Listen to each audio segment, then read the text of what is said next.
Compound interest के exercise 3 है, देखते हैं। Multiple choice question.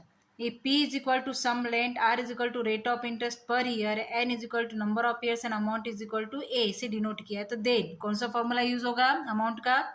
A is equal to P in bracket 1 plus R upon 100 is to power N। Second question, if the letters used have usual meanings, R1% and R2% are the rate of interest for 2 consecutive years, then तो कौन सा होगा? R1 और R2 के लिए amount is equal to principal in bracket 1 plus R1 upon 100 into 1 plus R2 upon 100। Third question देखते हैं। Compound interest on ₹6,000 in 2 years at 5% per annum is. तो कंपाउंड इंटरेस्ट का कौन सा फॉर्मूला हम यूज करेंगे? प्रिंसिपल कितना दिया हुआ है? ₹6,000 time 2 years and rate is 5%। Amount का फॉर्मूला हमें अभी देखा था हमने, equal to P 1 plus R upon 100 is to power N। Put करो अब उसमें 6,000 1 प्लस 5% मतलब 5/100 इज टू पावर 2। तो 6,000 5 2 जा 10 20 21 जा 20 प्लस 1 21 अपॉन 20 होल स्क्वायर। ठीक है, तो 6,000 इंटू 21 अपॉन 20 इंटू 21 अपॉन 20, इसके 2 0 इसके 2 0 कट हो गए। 2 3 जा 6 0 2 1 जा 2 एंड 2 15। ठीक है, 15 इंटू 21 का स्क्वायर कितना होता है? 441। तो टोटल कितना आंसर आएगा? 6,615।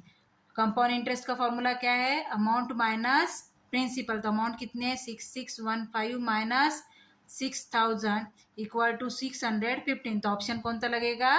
फर्स्ट। कौन सा ऑप्शन कौन सा रहेगा? First, 615। A sum of money lent at 10% of compound interest compounded yearly becomes ₹6,050 in 2 years.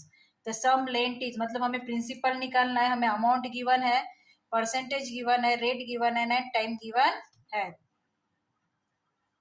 Amount कितनी है? 6,050। प्रिंसिपल हमें निकालना है, रेट 10% दिया, टाइम 2 ईयर दिया। तो amount equal to P 1 plus R upon 100 is to power N। Amount कितनी है? 6,050 is equal to P into 1 plus 10 upon 100 is to power 2। तो 6,050 is equal to P into 11/10 into 11/10। 1 0 1 0 cut हो गया, 10 1 10 plus 1 11। तो 6,050 into 10 का square कितना होता है? 100, और 11 का स्क्वायर कितना होता है? 121 इज इक्वल टू P। 121 5 जा 605 इंटू 0 50। तो 50 इंटू 100 प्रिंसिपल कितना हो जाएगा? ₹5,000। तो ऑप्शन कौन सा रहेगा? रहेगा थर्ड, ₹5,000।